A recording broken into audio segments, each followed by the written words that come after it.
are inextricably part of all of life on this planet. SAFCEI is an institute of many faiths with people committed to cherishing and caring for living Earth. And the reason why faith leaders are so important is that faiths uphold values, they seek to do right and what is right for people and the planet, and we are answerable to God, who is saying establish justice and equity and care for each other and show compassion and love for each other. We're really talking about addressing issues of environmental or eco-injustice.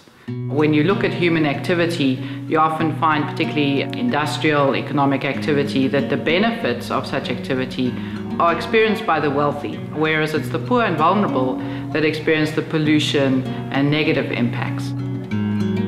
One of my passions at the moment is the Ethical Governance Initiative, and under that comes the Faith Leader Environmental Advocacy Training Program, known as FLEAT. The participants from FLEAT are faith leaders across the SADC region. I'm from Nairobi, Kenya. From Zimbabwe.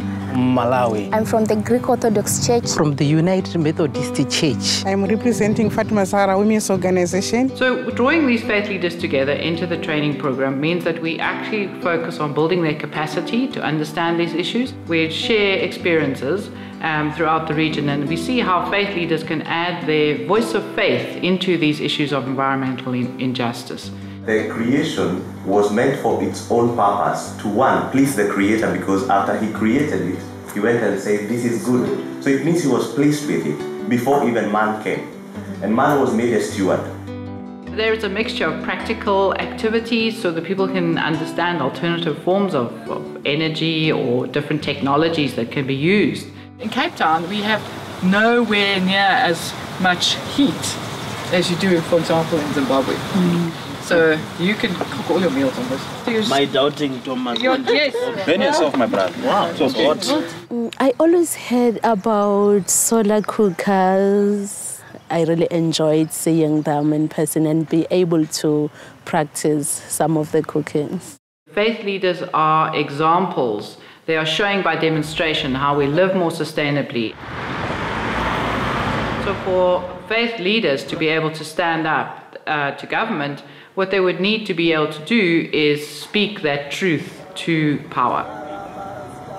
So this takes the form of preparing inputs to government policy decisions, but it can also be the strong force where we actually stand and protest.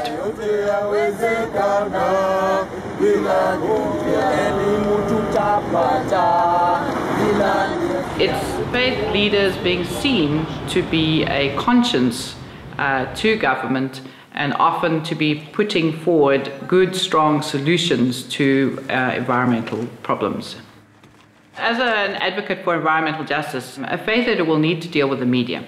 And so what happens is that you are going to be asked for comments on particular issues, or you might be asked to address a gathering where the media is present. So part of our discussions and practical exercises involves how to deal with the media. You want enough public people to know about what's happening in order to make news. Uncountable fish were seen floating this morning. It is an economic gain at the expense of life. We highly